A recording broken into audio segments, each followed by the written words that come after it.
Hello friends, இன்றைக்கி நம்ம வீடியோவில் என்ன படம் பார்க்க போகிறோன்னா ஒரு பிரிசன் எஸ்கேப் மூவி தான் பார்க்க போகிறோம். அதுவும் எனக்கு ரொம்ப பிடிச்ச படம் த ஷாஷாங்க் ரெடெம்ப்ஷன். இது நம்ம சேனலில் போகிற ஃபர்ஸ்ட் வீடியோ. ஸோ எல்லோரும் உங்கள் சப்போர்ட்டை கொடுங்க. வாங்க கதைக்குள்ளே போயிடலாம். ஸ்டார்டிங்கில் நம்ம படத்தோட ஹீரோவை தான் காட்டுறாங்க. காரில் இருக்கார், கையில் கன்னோட. அப்புறம் பார்த்தா ஆள் சமபோதையில் வர இருக்கார். அப்படியே கட் பண்ணால் நம்ம ஹீரோவை கோர்ட்டில் நிற்க வச்சுருக்காங்க. மாற்றி மாற்றி கேள்வி கேட்டுட்ருக்காங்க. எதுக்காக கொலை பண்ணீங்க அப்படி நிறைய கேள்வி கேட்டுட்ருக்காங்க. நம்ம ஹீரோக்கு பார்த்திங்கன்னா ஒன்றுமே புரியல, முழிக்கிறாரு பேபான்னு.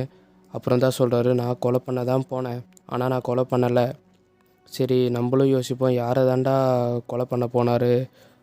அவர் ஒய்ஃபையும் அவர் கூட இருந்த இன்னொருத்தரையும் தான். ஏன்னா அவங்க 2 பேரும் அஃபேரில் இருந்திருப்பாங்க. அது இவருக்கு தெரிஞ்சு தான் அங்கே கொலை பண்ண போயிருக்காரு. ஆனால் கோர்ட்டில் எல்லா ப்ரூஃபும் நம்ம ஹீரோக்கு எதிராக இருந்ததுனால நம்ம ஹீரோக்கு ஆயுள் தண்டனை கொடுத்துட்றாங்க. அந்த சீனை அதோடு கட் பண்ணால் இப்போ ஜெயிலில் தான் காட்டுறாங்க. நிறைய ஆஃபீஸர்ஸ்லாம் உட்காந்துருக்காங்க. இப்போ தான் நம்ம படத்தோட செகண்ட் ஹீரோ காட்டுறாங்க. இவர் பேர் தான் ரெட்டு. இவர் எதுக்காக இங்கே கூப்பிட்ருக்காங்கன்னா, இவர் 10 வருஷம் முன்னாடி பரோல் அப்ளை பண்ணிருப்பார். அதுக்கான விசாரணைக்கு தான் கூப்பிட்ருக்காங்க. அவர்கிட்ட நிறைய கொஸ்டின்ஸ் கேட்குறாங்க. நீங்கள் எப்படி தெரிஞ்சிட்டிங்களா, உங்களை வெளியே விட்டால் எந்த பிரச்சனையும் வராதில்ல, அந்த மாதிரி நிறைய கொஸ்டின்ஸ் கேட்குறாங்க. நம்ம ரெட்டும் நான் தெரிஞ்சிட்டேன், இனிமேல் நான் ஒழுங்காக இருப்பேன் அப்படின்னு எவ்வளோ சொல்கிறாரு. ஆனால் அவங்க பார்த்திங்கன்னா எப்பவும் போல் ரிஜெக்ட் தான் போடுறாங்க. நம்ம ரெட்டு அவ்வளோதான், ஒரு மாதிரி ஆயிடுறாரு. அதுக்கப்புறம் வெளியே அவர் ஃப்ரெண்ட்ஸ் கிட்டலாம் பேசிகிட்ருக்காரு. என்ன தான் ஒழுங்காக பேசினாலும் ரிஜெக்ட் தான் போடுறாங்க அப்படின்னு. அப்புறம் ஒரு வேன் வர்றதை காட்டுறாங்க. எங்கன்னு பார்த்தீங்கன்னா நம்ம ஷாஷாங்க் ப்ரிசனுக்கு தான் நம்ம வேன் வருது. இப்போ தான் ஷாஷாங்க் ப்ரிசன் பற்றி நம்மளுக்கு சொல்கிறாங்க. அந்த ப்ரிசன்லேருந்து இதுக்கோ யாருமே தப்பிச்சதில்லை. அதுவும் அங்கே இருக்க வார்டனு, கேப்டன்லாம் ரொம்ப மோசமானவங்க அப்படின்னு நிறைய விஷயம் நம்மளுக்கு இப்போ தான் சொல்லிகிட்ருக்காங்க. இப்போ தான் மேலே இருந்து காட்டுறாங்க வியூவை, ஷாஷாங்க் ப்ரிசனை.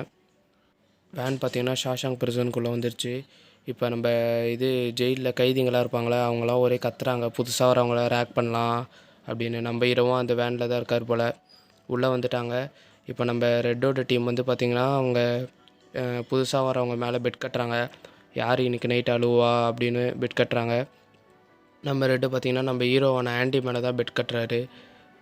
எல்லாருமே சிகரெட்ஸ் வச்சு தான் பெட் கட்டுறாங்க. ஏன்னா அவங்கக்கிட்ட உள்ள காசெல்லாம் இருக்காதில்ல, ஃபுல்லாக சிகரெட்ஸ் வச்சு தான் பெட் கட்டுறாங்க. இப்போ எல்லோரும் உள்ளே வந்துட்டாங்க. இப்போ தான் நம்ம படத்தோட வார்டனை காட்டுறாங்க. இப்போ தான் நம்ம படத்தோட வார்டனு. அவர் நீங்கள் நிறைய இன்ஸ்ட்ரக்ஷன்ஸ்லாம் கொடுத்துட்ருக்காரு. இங்கே இருக்கும்போது நீங்கள் ஒழுங்காக இருக்கணும், உங்கள் எல்லாருக்குமே பைபிள் தருவோம், அதை படிச்சுட்டு ஒழுங்காக புண்ணியத்தை தேடிக்கோங்க அப்படின்னு நிறைய சொல்கிறாங்க. எல்லாரையும் குளிப்பாட்டி மாட்டுக்கு பவுட்ரு போகிறமா போட்டு விட்றாங்க. அதுக்கப்புறம் செல்லுக்கு அமுச்சிடுறாங்க. அப்போ தான் நம்ம ஹீரோ காட்டுறாங்க, என்னடா இங்கே மாட்டிக்கிட்டோமேனு ஒரு மாதிரி பாவமாக இருக்கார். அப்புறம் லைட்லாம் ஆஃப் பண்ணிடுறாங்க. புதுசாக வந்தவன் ஒரு குண்டை வருவான், அதில் கைதியாக வருவான். அவன் பார்த்திங்கன்னா அழ ஆரம்பிச்சிடுறான். புதுசில் அவனுக்கு ஜெயிலு, அதனால் ஒரு மாதிரி அழ ஆரம்பிச்சிடுறான். மற்றவங்க எல்லாருமே மற்ற செல்மேட்ஸ் எல்லாம் கத்தி கத்தி அவனை இன்னும் அழ வச்சிடுறானுங்க. அப்புறம் பார்த்திங்கன்னா கேப்டன் அவனை திட்டி வெளியே இழுத்து போட்டு செம அடி அடிக்கிறாரு அவனை போட்டு. அப்புறம் மார்னிங் தான் காட்டுறாங்க. நம்ம ரெட்டு நம்ம ஆண்டியை தான் பார்க்குறாரு, ஹீரோவான ஆண்டியை. என்னடா இவன் நைட்டு ஃபுல்லாக அழவே இல்லை, இவனால் நம்மளுக்கு சிகரெட்ஸ் தான் நிறைய லாஸு அப்படின்னு பார்க்குறாரு. அதுக்கப்புறம் சாப்பிட்ற இடத்துல காட்டுறாங்க. நம்ம ஆண்டி சாப்பாட்டில் ஒரு புழு கிடக்குது. அதை பார்த்திங்கன்னா ஒரு தாத்தா கேட்குறாரு, அதை சாப்பிட போகிறீங்களா அப்படின்னு கேட்குறா. நம்ம ஆண்டியும் இல்லைன்றாரு. அதுக்கப்புறம் அந்த புழுவை வாங்கி அவர்கிட்ட ஏதோ காக்காவோ குருவியோ ஏதோ அதை வச்சுருக்காரு. அதில் பார்த்திங்கன்னா அந்த புழுவை கொடுக்குறாரு. அதுக்கு நம்ம ரெட்டோட டீமில் தான் காட்டுறாங்க. நம்ம ரெட்டோட டீமில் டிஸ்கஸ் பண்ணிகிட்ருக்காங்க. என்னென்னு பார்த்தீங்கன்னா, லாஸ்ட் டைம் பெட் கட்டிருப்பாங்களா லாஸ்ட் நைட்டு, அதை பற்றி தான் பேசிகிட்ருக்காங்க. அதில் வின் பண்ணவன் இவன் தான். இவன்கிட்ட தான் எல்லா சீக்கிரட்ஸும் கொடுத்துட்ருக்காங்க. இவன் பார்த்திங்கன்னா ரெட்டுக்கு பின்னாடி இன்னொருத்தங்கிட்ட பேசுகிறான். என்னப்பா அவன் செத்துட்டானா இல்லையா, உயிரோடு இருக்கானா அப்படின்னு கேட்கும்போது அவன் இன்னொருத்த சொல்கிறான், அவன் எப்போ செத்துட்டான் அப்படின்னு சொல்லும்போது நம்ம ஆண்டி பார்த்திங்கன்னா அதை கேட்டுட்ருக்காரு. கேட்டுட்டு அவன்கிட்ட கேட்குறாரு, எப்படி செத்தான், யார் அவன் அப்படின்னு கேட்கும்போது நம்ம ரெட்டு டீமில் இருக்கவன் அதெல்லாம் நீ கேட்கக்கூடாது, உனக்கு தேவையில்லாது அப்படின்னு சொல்லி ஆண்டி வாயை அப்படியே அடிச்சிட்றான். குளிக்கிட்டத்தில் தான் இப்போ காட்டுறாங்க. நம்ம ஆண்டி குளிச்சுட்ருக்கும்போது நம்ம ஆண்டிக்கிட்ட ஒருத்தன் பேச்சு கொடுக்குறான். என்னன்னு சொல்கிறான் பார்த்திங்கன்னா, நீ யாரையும் லவ் பண்ணக்கூடாது, என்ன தான் லவ் பண்ணணும் அப்படின்னு சொல்கிறான். பார்த்திங்கன்னா இவன் கே போல் சரியான. அதுக்கப்புறம் ஆம்பளைங்களும் பொம்பளைங்களும் தான் லவ் பண்ணணுமான்னு, ஆம்பளைங்களும் கூட லவ் பண்ணலாம் அப்படின்னு சொல்லி கன்றாவியாக பேசிகிட்ருக்கான். நம்ம ஆண்டிக்கு இதெல்லாம் பிடிக்கல. நம்ம ஆண்டி அங்கேருந்து போகும்போது போ எங்கே போகிற, என்கிட்ட தான் மாட்டுவேன்னு சொல்லி ஒரு மாதிரி பேசிகிட்ருக்கான். அப்படியே கட் பண்ணால் இப்போ ஜெயிலில் பார்த்திங்கன்னா பிளேயிங் டைம் விட்ருக்காங்க. இப்போ தான் நம்ம ஹீரோவான ஆண்டி நம்ம ரெட்டிக்கிட்ட ஃபஸ்ட் டைம் பேச வரான். என்ன கேட்குறான்னு பார்த்தீங்கன்னா, இந்த மாதிரி ஜெயிலில் இருக்கவங்களுக்கெல்லாம் நீங்கள் தான் எதா இருந்தாலும் ஏற்பாடு பண்ணி தரீங்களாமே, எனக்காக ஒரு ஹெல்ப் பண்ணுங்கள் அப்படின்னு கேட்குறான். அதுக்கு நம்ம ரெட்டு வந்து என்ன வேணும்னு கேட்குறாரு. இவன் வந்து சுத்தியல் வேணுன்றான்.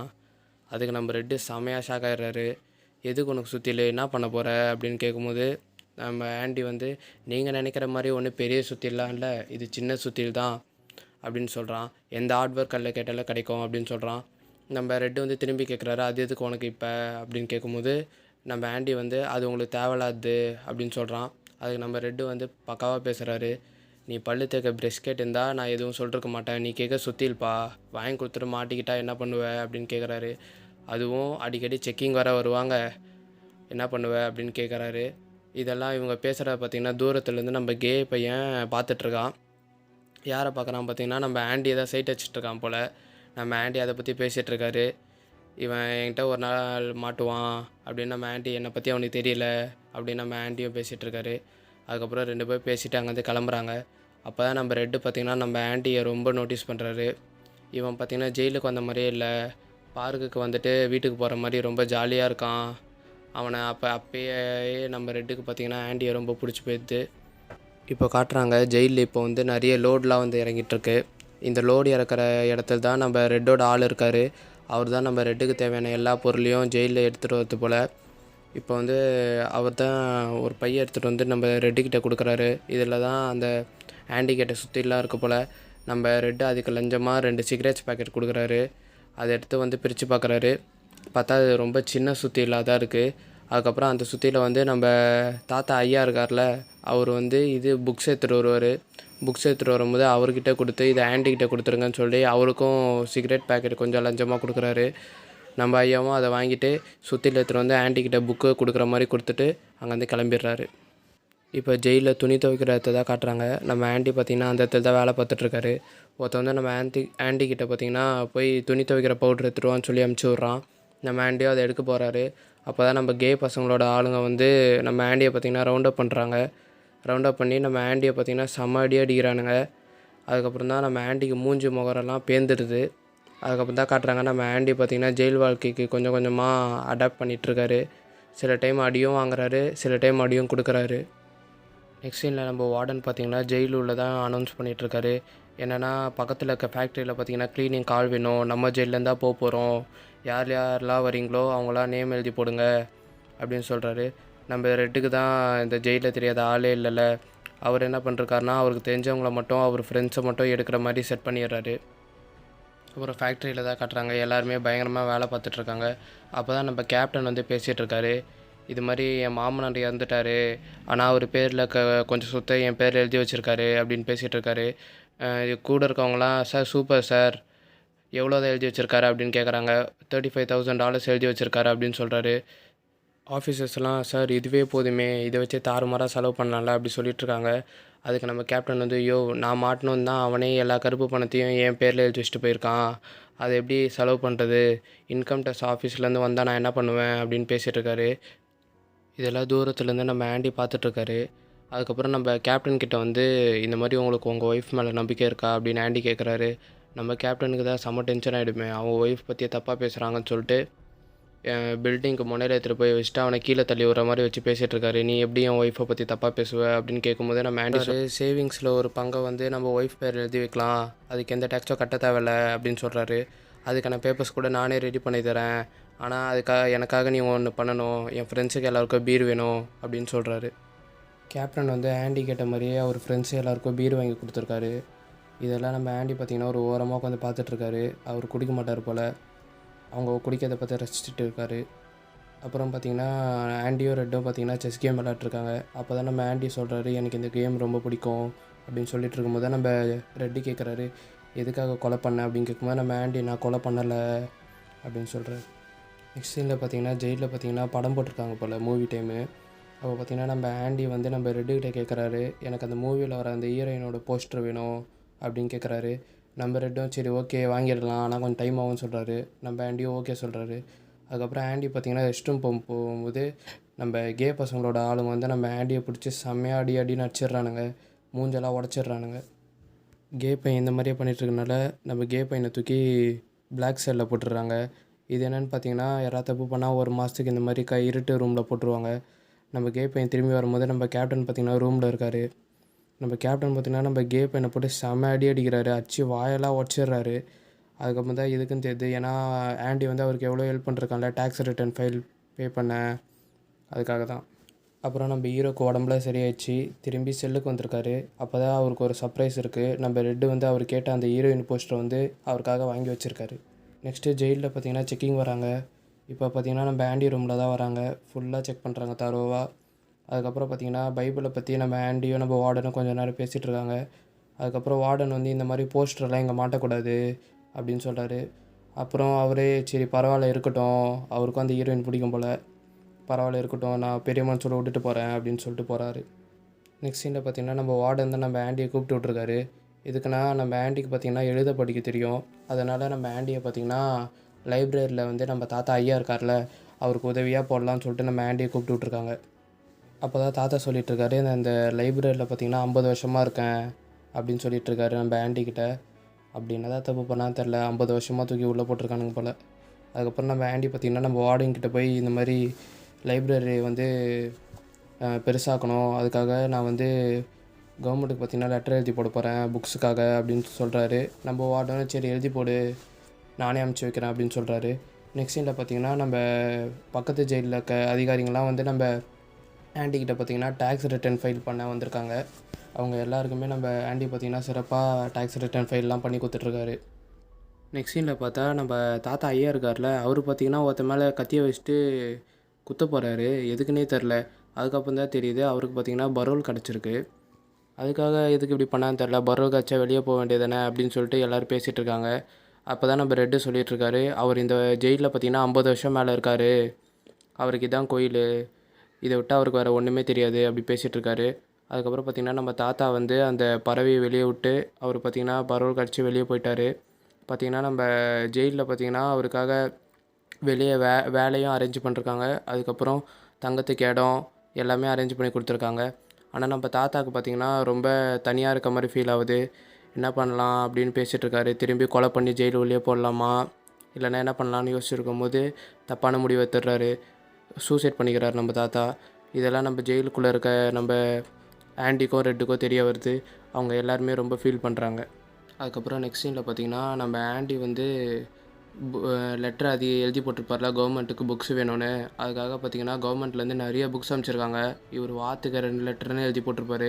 கிட்டத்தட்ட 7 வருஷம் கிட்டே எழுதி போட்டிருப்பாரு. மொத்தமாக எல்லா புக்ஸும் வந்துச்சு. அதுலேருந்து பார்த்திங்கன்னா நம்ம ஆண்டி பார்த்திங்கன்னா ஒரு புக்கில் இருக்க சிடி எடுத்து போட்டு பாட்டு கேட்க ஆரம்பிச்சிடுறாரு. அதுவும் ஜெயிலில் இருக்க எல்லாருக்கும் கேட்குற மாதிரி மைக்கில் போட்டு விட்டுறாரு. இதெல்லாம் பார்த்த கேப்டன் வந்து கதவை உடச்சிட்டு நம்ம ஆண்டியை வந்து பார்த்திங்கன்னா பிளாக் செல்லில் போட்டுடுறாங்க, இந்த மாதிரி தப்பு பண்ணிட்டான்னு. அதுக்கப்புறம் பார்த்திங்கன்னா நம்ம சாப்பிட்றதுல தான் காட்டுறாங்க. நம்ம ரெட்டும் ஆண்டி எல்லாருமே உட்காந்து பேசிகிட்ருக்காங்க. எப்படி பிளாக் செல்லில் இவ்வளோ நாள் இருந்த அப்படின்னு கேட்கும்போது அப்போ தான் நம்ம ஆண்டி சொல்கிறாரு, எனக்கு வந்து நான் போட்ட பாட்டு வந்து எனக்கு கேட்டுகிட்டே இருந்துச்சு அப்படின்னு சொல்லும்போது நம்ம அவங்கெல்லாம் ஒரு மாதிரி பார்க்குறாங்க.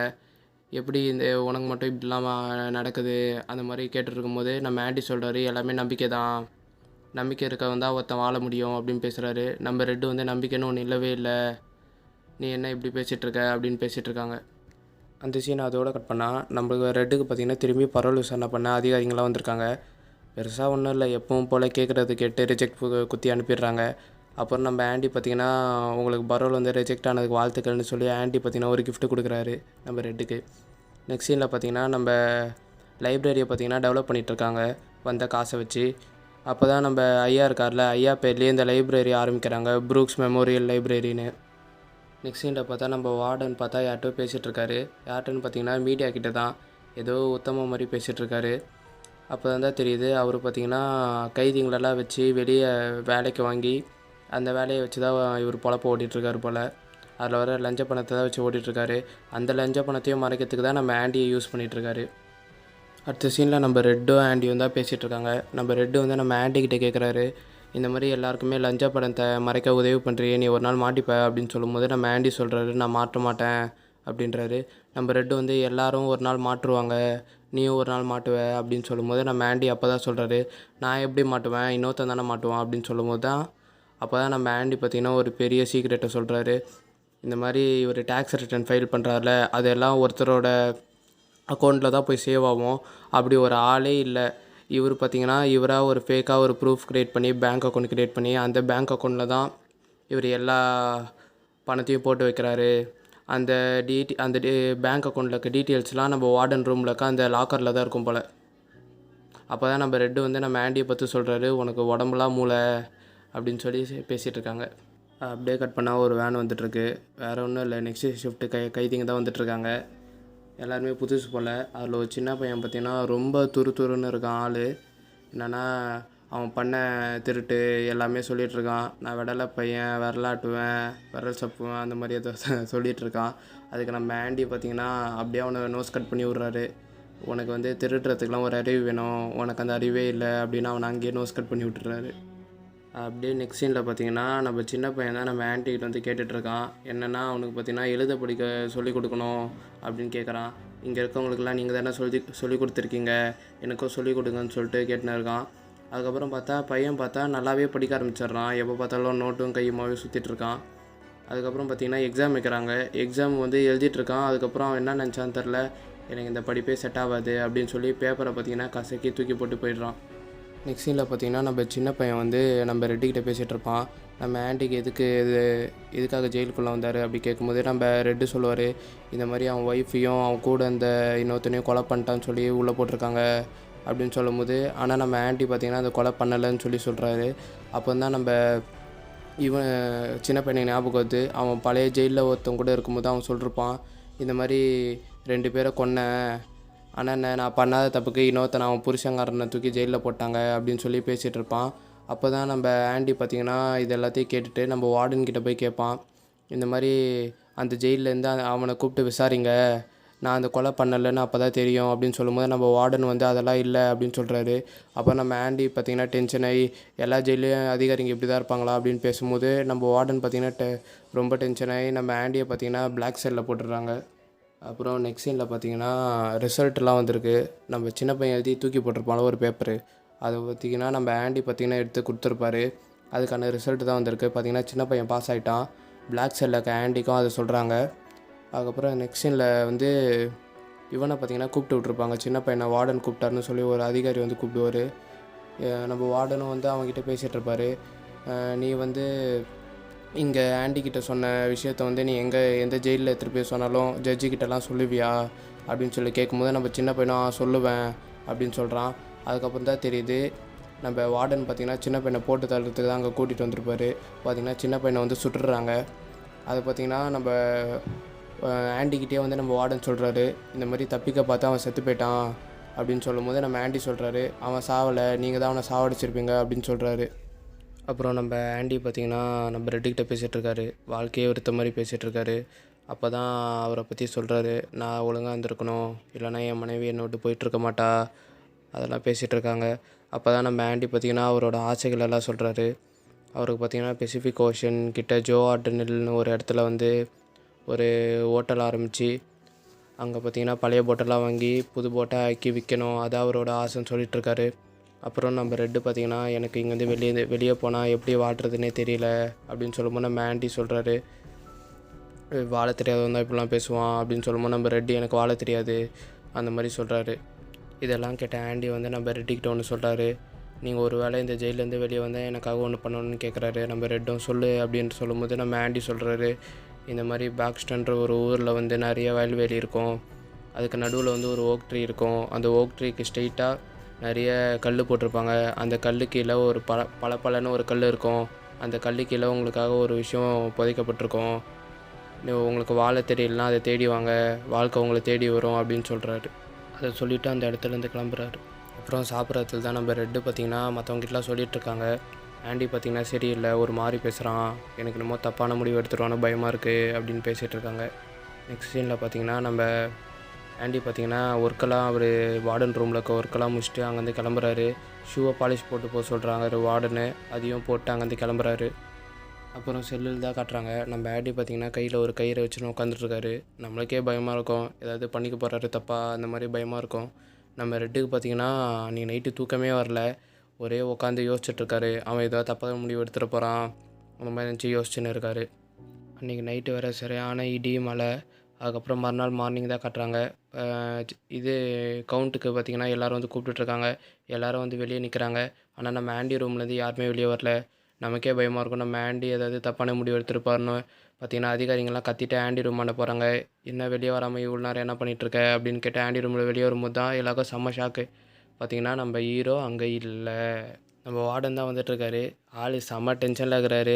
ஆளை வேறு காணோம்ல. எல்லாரையும் பிடிச்சி செம்ம கத்துறாரு. நம்ம ரெட்டை காட்டி இவன்ட்டே கேளுங்க, இவன் தான் அவன் ஃப்ரெண்டுன்னு சொல்லிட்டு ஆண்டியோட செல்லுக்குள்ளே போகிறாரு. பிடிச்சி எல்லாரையும் செம்ம கத்திட்டுருக்காரு. அதுக்கப்புறம் அங்கே இருக்க கல்லை தூக்கி அந்த ஹீரோயின் போஸ்டர் இருக்குல்ல, அதில் பார்த்திங்கன்னா தூக்கி போடுவார். பார்த்தா அந்த கல் பார்த்திங்கன்னா உள்ளே போகும். உள்ளே போய் ரொம்ப தூரம் விழுந்த மாதிரி இருக்கும். பார்த்திங்கன்னா அந்த போஸ்டரை உருவி பார்த்தா உள்ளே பார்த்திங்கன்னா புதக்குழி மாதிரி அவ்வளோ பெருசாக போயிட்டுருக்கும். செம்மையாக இருக்கும் இந்த சீனு. இப்போது தான் காட்டுறாங்க நம்ம ஹீரோ பார்த்திங்கன்னா எப்படி தப்பிச்சிருக்காங்கன்னு. ஆள் பார்த்திங்கன்னா ராவும் பகலுமா அந்த போஸ்டர் கீழே பார்த்திங்கன்னா உள்ளே போய் நோண்டி அதில் வர மண்ணெல்லாம் வெளியே வாக்கிங் போகிற மாதிரி வெளியே போட்டிருக்காரு. அதுக்கப்புறம் எப்பவும் போல் நம்ம வார்டன் ரூமில் பார்த்திங்கன்னா வேலையெல்லாம் முடிச்சுட்டு அதுக்கு பார்த்திங்கன்னா வெளியே வந்திருக்காரு. அந்த பாலிஷ் போட்ட ஷூ வந்து அவர் போட்டுட்டு வந்திருக்காரு. அதுக்கப்புறம் உள்ளே பார்த்திங்கன்னா அந்த நோண்டின இடத்துக்குள்ளே வந்து கீழே ட்ரைனேஜ் பைப் வழியாக கீழே இறங்குறாரு. கீழே இறங்கி கரெக்டாக அன்றைக்கி நைட்டு மழை செம மழைன்னு சொன்னால இடியும் மழைன்னு பார்த்திங்கன்னா இடி இடிக்கும் போது கரெக்டாக அந்த பைப்பை பார்த்திங்கன்னா ட்ரைனேஜ் பைப்பை உடச்சி அது உள்ளே இறங்கிட்டார். கன்றாவி ட்ரைனேஜுக்குள்ளே இறங்கியிருக்காரு நம்ம ஆள். பார்த்திங்கன்னா அந்த ட்ரைனேஜுக்குள்ளே இறங்கி பார்த்திங்கன்னா அது 3/4 கிலோமீட்டர் இருக்குமா அந்த இடம், ட்ரைனேஜ் பைப்பு வர இடம். அது உள்ளே இறங்கி பார்த்திங்கன்னா கட்சியில் பார்த்திங்கன்னா வெளியே வந்து விழுந்து அவர் பார்த்திங்கன்னா சுதந்திரத்தை தேடிக்கிறாரு. இதெல்லாம் நம்மளுக்கு ரெட்டு சொல்கிற மாதிரி காட்டுறாங்க. அப்படியே கட் பண்ணி நெக்ஸ்ட் சீனில் பார்த்தா ஆள் பார்த்தா டிப்டாப்பாக எங்கேயோ உட்காந்துட்ருக்காரு. எங்கன்னு பார்த்தீங்கன்னா பேங்க்கில் தான் உட்காந்துட்ருக்காரு. பேங்க்கில் இருக்க பணத்தெல்லாம் எடுக்க வந்திருக்காரு. எந்த பணம்னா நம்ம வார்டன் வந்து வேற ஒருத்த அக்கௌண்ட்டுன்னு சொல்லி ஒரு அக்கௌண்ட்டில் சேவிங்ஸ் பண்ணுறப்பார்ல லஞ்ச பணத்தெல்லாம், அந்த பணத்தை தான் எடுக்க இவர் வந்திருக்காரு.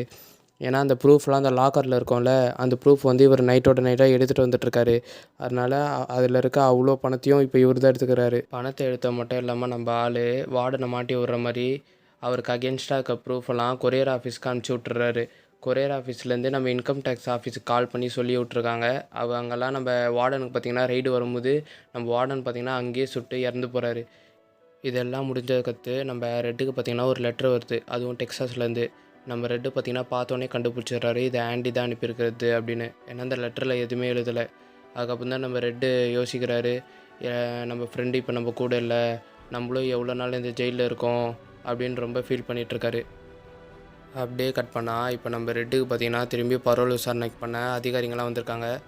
எப்பவும் போல தான் கேள்வி கேட்குறாங்க. இந்த மாதிரி தெரிஞ்சுட்டிங்களா அப்படின்னு கேட்கும்போது நம்ம ரெட்டு பார்த்திங்கன்னா சொல்கிறாரு, எதுக்கு எப்போவுமே அதே கேட்குறீங்க அப்படின்னு சொல்லும்போது அவர் வந்து சொல்கிறாரு, இந்த மாதிரி மற்றவங்களாம் அவங்களால சகஜமாக இருக்க முடியுமா அப்படின்னு கேட்கும்போது நம்ம ரெட்டு சொல்கிறாரு, திருந்துறதுக்கு 1 மாதம் 2 மாதம் போதாது, இவ்வளோ நாள் இருக்கனே நான் திருந்தி வருந்தாமலையாக இருப்பேன். எவ்வளோ ஒழுக்கமாக பேசினாலும் வந்த எல்லா அதிகாரிங்களும் ரிஜெக்ட் தான் போடுவாங்க, நீங்களும் போட்டுருங்க, தேவையில்லாமல் டைமை கடத்தாதீங்க அப்படின்னு சொல்லி ரெட்டு ரொம்ப மன வருத்தமாக பேசுகிறாரு. அதுக்கப்புறம் தான் தெரியுது நம்ம ரெட்டுக்கு பார்த்திங்கன்னா பரோல் கிடச்சிருது. பரோல் கிடச்ச கையோட நம்ம ஆள் பார்த்திங்கன்னா ரெட்டு வெளியே வராரு. வெளியே வந்து அவருக்கும் பார்த்திங்கன்னா ஜெயிலில் பார்த்திங்கன்னா இந்த மாதிரி தங்குறதுக்கு இடம் வேலைலாம் வாங்கி கொடுத்துட்றாங்க. ஆனால் நம்ம ஆளுக்கு பார்த்திங்கன்னா ரொம்ப தனிமையாக இருக்க மாதிரி ஃபீல் ஆகுது. ஏன்னா இவ்வளோ நாள் ஜெயிலே இருந்திருக்கார்ல, அங்கேனா எல்லாருமே தெரியும், இங்கே வெளியே பார்த்திங்கன்னா அவருக்கு ஒன்றுமே தெரியல. அதுக்கப்புறம் தான் யோசிக்கிறாரு, நம்ம திரும்பி தப்பு பண்ணிட்டு உள்ளே போயிடலாமா இல்லை செத்துடலாமான்னு யோசிக்கும் போது தான் நம்ம ஆண்டி சொன்னது அவருக்கு ஞாபகம் வருது. அந்த இடத்துக்கு போகிறாரு. போய் அங்கே பார்த்திங்கன்னா நிறைய மரம் வயல்வெளி இருக்குது. அதில் பார்த்திங்கன்னா ஓக் ட்ரீக்கு ஸ்ட்ரெயிட்டாக பார்த்திங்கன்னா கல் போட்டிருக்காங்க. அந்த கல் அண்ட போய் அதுக்கு பிளாக் கலரில் ஒரு கல் எடுத்து கீழே பார்க்குறாரு. பார்த்திங்கன்னா அது கீழே பார்த்திங்கன்னா ஒரு டப்பா இருக்குது. அந்த டப்பாவை ஓப்பன் பண்ணால் உள்ளே பார்த்திங்கன்னா ஒரு கொஞ்சம் காசு, அதுக்கப்புறம் லெட்ரு இருக்குது. அந்த லெட்டரில் பார்த்திங்கன்னா என்ன போட்டிருக்குன்னா, டியர் ரெட், இவ்வளோ தூரம் வந்து நீங்கள் இன்னும் கொஞ்சம் தூரம் வருவீங்க நம்புகிறேன், நம்பிக்கை தான் எல்லாமே, நான் சொன்ன இடம் உங்களுக்கு ஞாபகம் இருக்கும்ல அப்படின்னு அவர் சொல்கிறாரு. அங்கே ஜெயிலில் சொல்கிற போல் ஜோ ஆர்டனில்னு அந்த இடம் தான். இப்போ நம்ம ரெட்டும் அந்த இடத்துக்கு போகிறதுக்கு கிளம்புறாரு. நம்ம ரெட்டுக்கு இந்த லெட்டரை படித்தோன்னே ஒரு நம்பிக்கை வருது. அதுக்கப்புறம் தான் கிளம்புறாரு நம்ம ஆண்டியை தேடி. ஆனால் என்ன பரோவில் இருக்கவங்க வந்து இருக்கிற இடத்த விட்டு போகக்கூடாது. ஆனால் ரெட்டு நம்ம ஆண்டிக்காக அதை எல்லாத்தையும் மீறி நம்ம ஆண்டியை தேடி போகிறாரு. கடைசியில் பார்த்தா ஆண்டியும் பார்த்துடுறாரு. ஃப்ரெண்ட்ஸ் 2 பேரும் ஒன்று சேர்ந்துடுறாங்க. இதோடு இந்த படம் இங்கே முடியுது. என்ன மாதிரியான படம் இல்லை, எல்லாருமே இந்த படம் லைஃப்பில் ஒரு டைமாக பார்க்கணும். சரி, ஓகே, இது நம்ம film voice over channel. Subscribe பண்ணால் சப்ஸ்கிரைப் பண்ணுறங்க. நம்ம நெக்ஸ்ட் வீடியோவில் பார்க்கலாம். பாய்.